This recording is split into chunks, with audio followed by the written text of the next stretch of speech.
Chapter 5, Section 2, Algorithm Revision. Algorithm. Computers are used to perform a variety of functions. They are being used to generate bills, reserve ticket, make presentation, create document, play games and so on. Computer बहुत सारे काम करता है जिसके अंदर उसमें bills generate करना, ticket का रिजर्वेशन करना, प्रेजेंट बनाना, डॉक्यूमेंट्स बनाना, गेम्स खेलना और बहुत सारी चीज़ होती है. Have you ever thought how the computer know this? कभी सोचा है कंप्यूटर को कैसे पता चलता है कि ये सब क्या करना है? Software program are written in computer language to accomplish these task. Software programs जो कंप्यूटर लैंग्वेज में लिखे जाते हैं वो सब ये वर्क करते हैं. A program a set of instruction given to the computer to carry out a specific task. Program जो होता है वो सेट ऑफ इंस्ट्रक्शंस होते हैं जो कंप्यूटर को दिए जाते हैं ताकि कोई भी करा जा सके, कोई भी स्पेसिफिक टास्क कंप्लीट किया जा सके. However, before we write a program, we must think of the steps required to solve a given problem. जब भी कोई प्रोग्राम लिखा जाता है उससे पहले उसके स्टेप्स क्या क्या उसको सॉल्व करने के लिए चाहिए वो सोचे जाते हैं. A set of well-defined steps which can be followed to solve a program of complete the required task is known as algorithm. और वो वेल डिफाइंड स्टेप्स जिनको आप फॉलो करके अपनी प्रॉब्लम को पूरी तरीके से सॉल्व कर सकते हो उसे हम एल्गोरिदम बोलते हैं. Algorithm are not only used in the field of computer but are also used to list down the sequence of steps to be followed in our daily life activities. Algorithm सिर्फ और सिर्फ computers की field में ही नहीं बल्कि हम लोग regularly जो वर्क करते हैं उसके अंदर भी यूज़ किया जाता है. For example, a recipe of making food is an algorithm. The method we use to perform multiplication or division problem is an algorithm, and the task of folding an origami sheet or a sheet is also an algorithm. आप लोग दिन भर में जो भी work करते हो, चाहे कोई कुकिंग कर रहे हो या मल्टीप्लिकेशन डिवीज़न कर रहे हो या आप कोई ऑरिगेमी शीट को फोल्ड कर रहे हो, ये सब क्या है? एक एल्गोरिदम है क्योंकि स्टेप बाय स्टेप प्रोसेस हमें इसमें करना पड़ता है. After working on this algorithm, we convert it into a format that can be understood by the computer. जब हम एल्गोरिदम बना लेते हैं तब हम उसे कन्वर्ट करते हैं जो कंप्यूटर समझ सके. The step state in an algorithm are mapped to different statement in a program using a programming language. जो भी हम स्टेप्स लेते हैं एल्गोरिदम बनाने में उनको मैप्ड करके प्रोग्रामिंग लैंग्वेज में परफॉर्म किया जाता है. Various high level programming languages can be use to write a program. Thus, writing well-defined algorithm is the first step of developing good program. So, अगर आप एक अच्छी एल्गोरिदम लिखते हैं तो वो एक फर्स्ट स्टेप है कि आप एक अच्छा प्रोग्राम भी डेवलप कर रहे हैं. Advantages of algorithm. Some of the advantages of algorithm are. कुछ एडवांटेजेस भी हैं एल्गोरिदम के. An algorithm help us to think logically to find out the best way to solve a problem and reach a solution. एक algorithm जो होती है वो हमें एक बेस्ट वे प्रोवाइड करती है जिससे हम प्रॉब्लम को सॉल्व कर सके और हमारे सोल्यूशन तक पहुंच सके. A good algorithm help us to write effective programs. एक अच्छा एल्गोरिदम हमें हेल्प करता है कि हम एक अच्छी प्रोग्रामिंग लिख सकें. There are two common methods of representing an algorithm. दो मेथड्स हैं हमारे पास में जिससे हम एल्गोरिदम को रिप्रेजेंट कर सकते हैं. The first one is pseudocode and the second one is flowchart. So let us learn in details. The first one is pseudocode. Pseudocode is the way of representing algorithm in which we use simple natural language. pseudocode के अंदर हम लोग simple natural language use करते हैं to outline the sequence of step to be followed to achieve a particular task. pseudocode के अंदर हम simple जो हमारी नेचुरल लैंग्वेज होती है इंग्लिश लैंग्वेज हम उसी को यूज़ करते हैं ताकि हम हमारे टास्क को कंप्लीट कर सकें. A pseudocode use short phrases in simple English language to perform the flow of information. pseudocode जो होता है वो सिंपल इंग्लिश लैंग्वेजेस के अंदर शॉर्ट फ्रेजेस होते हैं. There is no specific standard that is followed for writing pseudocode. pseudocode को right करने के लिए कोई भी स्टैंडर्ड फॉलो नहीं है. It is a simple declaration of steps in an informational way. इसके अंदर सिंपल स्टेप्स होते हैं जो एक इंफॉर्मेशनल वे के अंदर हम डिलीवर करते रहते हैं. Some of the commonly used word in writing pseudo codes are, कुछ पैसिडो कोड के कॉमनली राइटिंग स्टेप्स हैं, जैसे इनपुट है, कंप्यूट है, प्रिंट है. इनपुट हम लेते हैं ताकि हम एक्सेप्ट कर सकें इंफॉर्मेशन यूज़र्स के थ्रू, कंप्यूट उसको कैलकुलेशन करने के लिए, एंड प्रिंट ताकि हम उसका आउटपुट डिस्प्ले कर सकें. पैसिडो कोड के बाद में हमारे पास जो सेकंड है that is the flow chart. A flow chart is a diagrammatic representation of steps to be taken to solve a problem. Flow chart जो है वो एक डायग्रामेटिक रिप्रेजेंटेशन है जिससे हम स्टेप्स को लेकर प्रॉब्लम को सॉल्व कर सकते हैं. It is a pictorial in nature and facilitate easy understanding of the solution. ये पिक्टोरियल होता है नेचर में. पिक्टोरियल का मतलब होता है जिसमें हम इजीली शेप्स बनाकर किसी चीज़ को सॉल्व कर सकते हैं, और नेचर में फैसिलिटेट होता है मतलब इजीली अंडरस्टैंड कर सकते हो आप इनको. In a flow chart geometrical shapes of symbols are used to represent the operation and the order is shown by connected them with arrows. Flow chart के अंदर जियोमेट्रिकल शेप्स और सिंबल्स होते हैं जिनको हम यूज़ करके हमारे फ्लो चार्ट एल्गोरिदम को लिख सकते हैं, और इनको कनेक्ट करने के लिए, उन शेप्स को कनेक्ट करने के लिए हम लोग एरोस का यूज़ करते हैं. Flow chart symbols. A flowchart is represented by a standard symbol. The following table highlights the use of different symbols for drawing flowchart. Flowchart के अंदर कुछ standard symbols होते हैं और यहाँ पर एक टेबल दे रखी है जो हाईलाइट कर रही है कि कौन कौन से different symbols flowchart में यूज़ किए जाते हैं.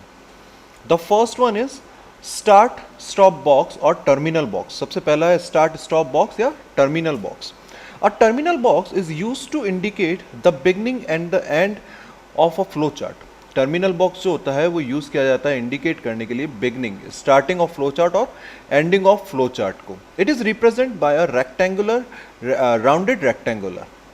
ये राउंडेड रेक्टेंगुलर से रिप्रेजेंट किया जाता है. Second one is input output box. An input output box is use to accept input और display output. Input output box जो है वो यूज़ किया जाता है ताकि आप यूज़र से इनपुट ले सको और आउटपुट को डिस्प्ले कर सको. It is represented by a parallelogram, और ये पैरेललोग्राम से के थ्रू रिप्रेजेंट किया जाता है. The next one is process box. A process box is use to show actions और process such as addition and subtraction. Process box जो होता है वो कौन सा आप एक्शन परफॉर्म कर रहे हो, आप एडिशन कर रहे हो, सब्ट्रैक्शन कर रहे हो, मल्टीप्लिकेशन कर रहे हो, या क्या प्रोसेसिंग उस आपने जो इनपुट लिया है उसके ऊपर परफॉर्म कर रहे हो, वो शो करता है. अ process box is represent by a rectangle, और जो प्रोसेस बॉक्स होता है वो रेक्टेंगल के थ्रू रिप्रेजेंट किया जाता है. Then we have a decision box. A decision box is use to test conditions and take decisions. Decision box जो होता है वो कंडीशन को टेस्ट करने के लिए और डिसीजंस लेने के लिए यूज किया जाता है. A condition can either result in a yes और नो और ट्रू और फॉल्स. और जो भी आप डिसीजन लेते हो, जो भी आप कंडीशन शो करते हो, वो यस या नो और ट्रू और फॉल्स के अंदर होता है. A decision box is represented by a diamond shaped box, और जो decision box होता है वो diamond shaped box के थ्रू represent किया जाता है. The next one is flow lines. Flow lines are arrows used to connect one box of a flow chart to another. Flow lines जो होती है वो arrows होते हैं जो connect करते हैं एक box को दूसरे box में flow chart को. The direction of arrows shows the direction of the flow of information. और जो एरो का डायरेक्शन होता है, जिस तरफ एरो का डायरेक्शन होता है वो शो करता है कि आपका फ्लो किस तरफ वर्किंग में है, आपका प्रोग्राम किस तरफ चल रहा है. The last is connector. A flow chart may be long और स्पेन वन और मोर पेजेस. फ्लो चार्ट जो होता है वो बड़ा भी हो सकता है और एक से दो पेजेस, तीन पेजेस के अंदर भी जा सकता है. A connector is used to show a jump from one point in a process flow to another. और कनेक्टर जो होता है वो जंप करता है एक पॉइंट से दूसरे पॉइंट पर. It connects different parts of flowchart with flowchart that are split between pages. और ये डिफरेंट जो अलग अलग पेजेस पर स्प्लिट होते हैं फ्लोचार्ट, उनको भी कनेक्ट करता है. Connector is represent by a circle, और कनेक्टर जो होता है वो रिप्रेजेंट किया जाता है सर्कल के through. Construct. Now that we have a basic understand of writing flow chart and pseudo code, let us understand the concept of programming construct. अब जब हमें ये पता है कि फ्लो चार्ट और प्रेसिडो कोड लिखते कैसे हैं, क्या क्या स्ट्रक्चर्स यूज़ करते हैं, तो अब ये समझते हैं कि प्रोग्रामिंग कंस्ट्रक्ट होता क्या है. There are mainly three types of programming construct depending upon the order in which the steps have to be executed or the manner in which the flow of control of a program has to be directed. यहाँ पर तीन तरह के main programming construct होते हैं, जिस तरह से वो ऑर्डर एग्जीक्यूट किए जाते हैं, कैसे वो एक के बाद एक वर्क करते हैं, या फिर किस तरह के उनका फ्लो ऑफ कंट्रोल वर्क करता है, डायरेक्ट करता है. The first one is sequence, the second one is selection and the third one is repetition. तीन तरीके के हमारे पास में sequence, selection and repetition. Now let's learn in a detail. Sequence. In this type of construct, the instruction get executed sequentially. Sequence के अंदर क्या होता है, instructions जो होते हैं वो sequentially executed होते रहते हैं, one after the other, एक के बाद एक. The example of calculating the sum of two numbers, example के अंदर अगर दो numbers का हमें calculation करना है तो sequence construct में हम use कर सकते हैं. So let us try to use this in a example also. For creating a sequence construct, like I am taking an example of adding two numbers, दो numbers को add करने के लिए हमें program बनाना है, sequence construct बनाना है. तो let's start with the program. सबसे पहले हम rounded rectangle लेंगे. Rounded rectangle हमने ले लिया. Now in this rounded rectangle, मैं यहाँ पे लिख देता हूँ स्टार्ट. ओके, राउंडेड रेक्टेंगल में हमने लिख दिया स्टार्ट. एंड स्टार्ट के बाद में हमें इनपुट लेना है. इनपुट के लिए हम पैरेललोग्राम यूज करेंगे. I am taking the parallelogram. We take the input of two numbers. So input A comma B, दो नंबर का इनपुट ले लिया. नाउ फॉर एडिशन हमें प्रोसेस करना है, तो प्रोसेस के लिए हम रेक्टेंगल लेंगे एंड यहाँ पर हम प्रोसेस कर देंगे sum c equals to a plus b. And result display करना है हमें, तो रिजल्ट के लिए हम वापस से पैरेललोग्राम लेंगे. Print c and the program will stopped, और हमारा प्रोग्राम क्या होगा, स्टॉप हो जाएगा. तो ये एक सिंपल सा प्रोग्राम है जिसमें हम लोग इनपुट ले रहे हैं और उसको प्रोसेस कर रहे हैं, प्रिंट कर रहे हैं और स्टॉप हो रहा है. ये हमारा प्रोग्राम का फ्लो है.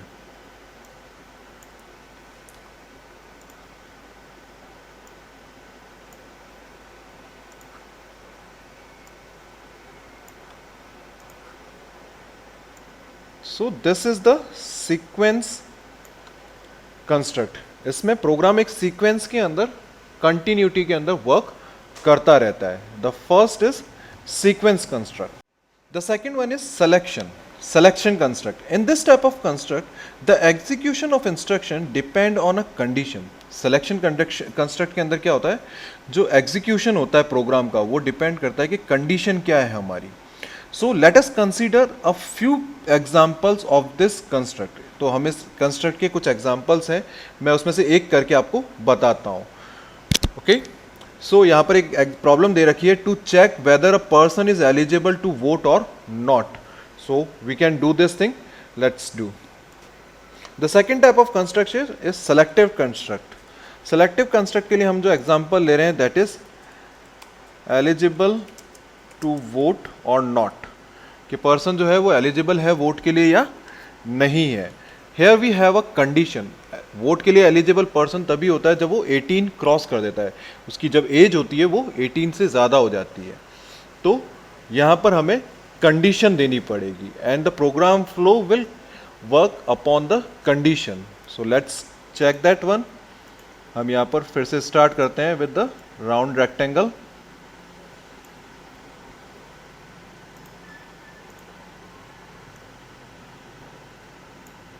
Start the program. ओके, ये हमारा स्टार्ट हो गया प्रोग्राम. स्टार्ट के बाद में हमें इनपुट लेना है, तो पैरेललोग्राम हम ले लेते हैं यहाँ पर for taking the input. Input age, हमने एज ले ली input.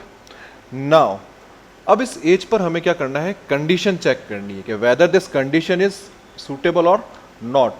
For that we use the diamond shape. हम लोग किसका यूज करते हैं, डायमंड शेप का। तो here we have a diamond shape, और यहां पर हम क्या करेंगे, यहां पर हम कंडीशन लगाएंगे।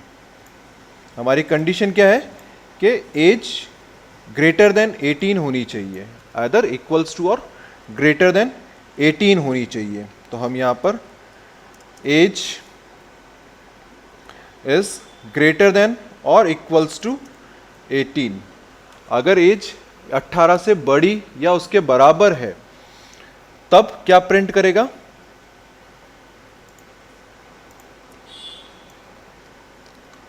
तो अगर बड़ी और बराबर है तो ये प्रिंट करेगा एलिजिबल फॉर वोट।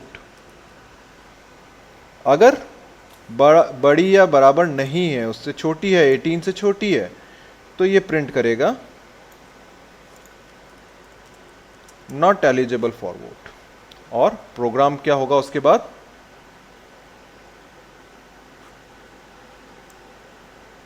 हमारा जो प्रोग्राम है वो स्टॉप हो जाएगा। So stop the program. Okay, flow देख लेते हैं हम इसका। स्टार्ट से इनपुट की तरफ आएगा, इनपुट से कंडीशन चेक करेगा। कंडीशन चेक करने के बाद अगर यस है, इफ देयर इज यस, तो एलिजिबल टू वोट की तरफ जाएगा।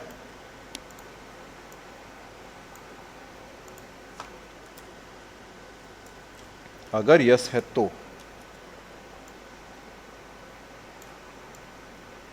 एलिजिबल टू वोट की तरफ जाएगा, और अगर नो है तो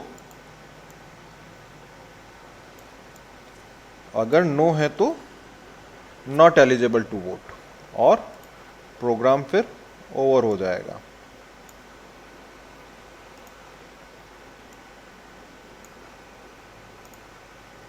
So this is your selective construct where the program flow depends on the condition, कि condition क्या है, yes है या no है।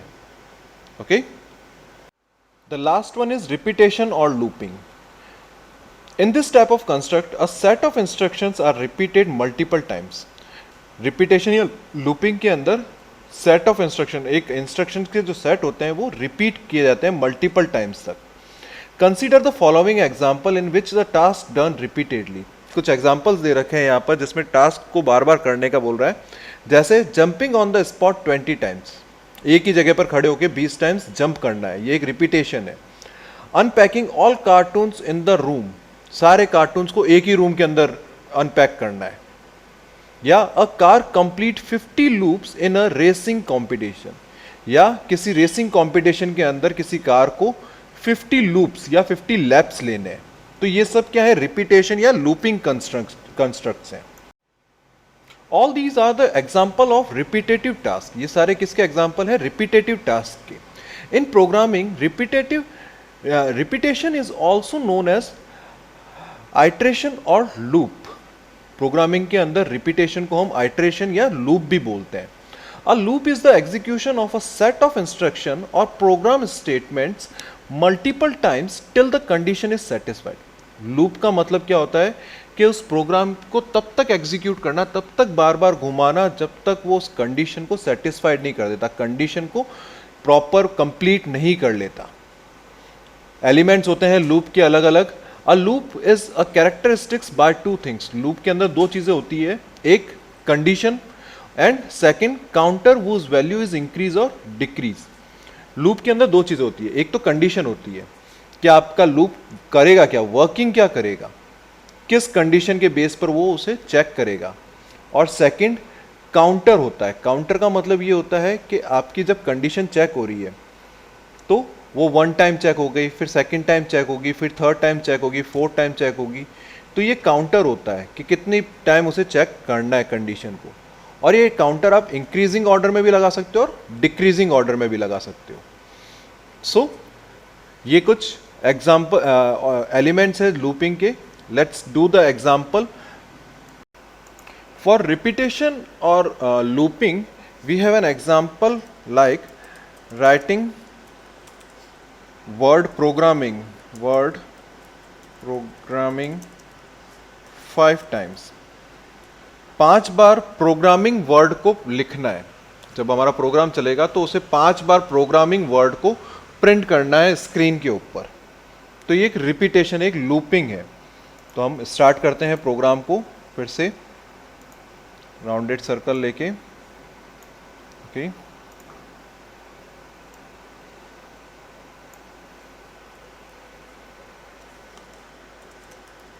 Start the program. Okay, program को स्टार्ट करने के बाद में हम काउंटर देंगे। सबसे पहले तो हम क्या प्रोवाइड करेंगे, काउंटर। और काउंटर एक प्रोसेसिंग है, इसलिए हम रेक्टेंगल बॉक्स ले रहे हैं। तो हमने ये काउंटर ले लिया। यहाँ पर हम दे देते हैं काउंटर इक्वल्स टू 1। काउंटर की वैल्यू हमने 1 प्रोवाइड कर दी है। Okay, now check the condition. अब हमें क्या करना है, कंडीशन चेक करनी है।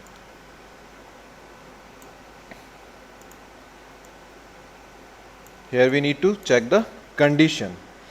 कंडीशन क्या है, काउंटर लेस देन और इक्वल्स टू 5 होना चाहिए।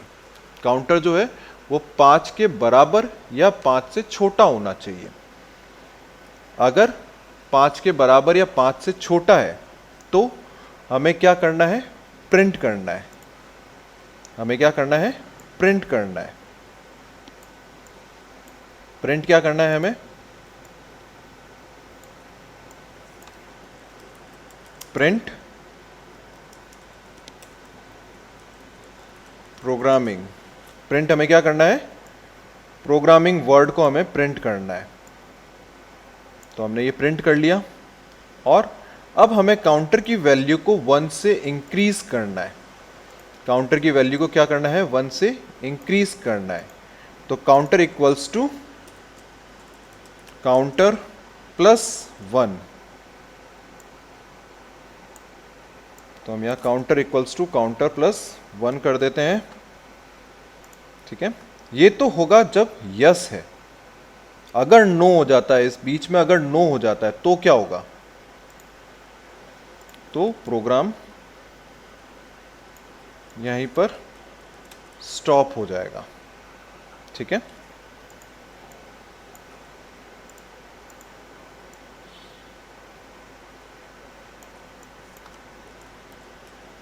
अगर यस है तो यहां पे जाएगा और अगर नो है तो प्रोग्राम स्टॉप हो जाएगा। अब यहां पे रिपीट क्या हो रहा है प्रोग्राम में, तो वो देख लेते हैं। देखो, प्रोग्राम स्टार्ट हुआ, काउंटर की वैल्यू 1 है। चेक किया कि काउंटर अभी 5 से छोटा है या 5 के बराबर है, तो यस हो रहा है। यस मतलब काउंटर प्रोग्रामिंग प्रिंट करेगा, वर्ड प्रोग्रामिंग को प्रिंट करेगा। नाउ काउंटर की वैल्यू को हमने 1 से इंक्रीज कर दिया, मतलब काउंटर की वैल्यू जो पहले 1 थी अब वो हमने 2 कर दी है। 2 करने के बाद में हम फिर से कंडीशन को चेक करेंगे। हम क्या करेंगे, फिर से कंडीशन को चेक करेंगे। तो ये हमारा रिपीट होगा, कंडीशन वाला फ्लो। फिर से काउंटर की वैल्यू को चेक किया जाएगा। अब काउंटर की वैल्यू है 2, तो अभी भी छोटा है, तो यस की तरफ प्रोग्रामिंग प्रिंट होगा। फिर काउंटर की वैल्यू हो जाएगी 3, फिर चेक करेगा 5 से अभी भी छोटा है, प्रोग्रामिंग प्रिंट करेगा। काउंटर की वैल्यू हो गई 4, फिर चेक करेगा अभी भी छोटा है, प्रोग्रामिंग प्रिंट करेगा। अब काउंटर की वैल्यू हो गई है 5, अब भी चेक करेगा, अब छोटा नहीं है लेकिन बराबर है, इक्वल्स टू है तो बराबर है, तो भी वो प्रोग्रामिंग प्रिंट करेगा। अब काउंटर की वैल्यू हो गई है 6। Now it goes to up. अब ये चेक करेगा कि क्या काउंटर अभी भी 5 के बराबर या 5 से छोटा है, नहीं, अब 5 के बराबर या 5 से छोटा नहीं है, तो प्रोग्राम क्या होगा, स्टॉप हो जाएगा। सो this is your looping construct. ये है लूपिंग कंस्ट्रक्ट, जहां पर प्रोग्राम तब तक चलता रहता है जब तक वो अपनी कंडीशन को सेटिस्फाइड नहीं कर देता है। So this is it for your chapter 5 revision, introduction to algorithms revision.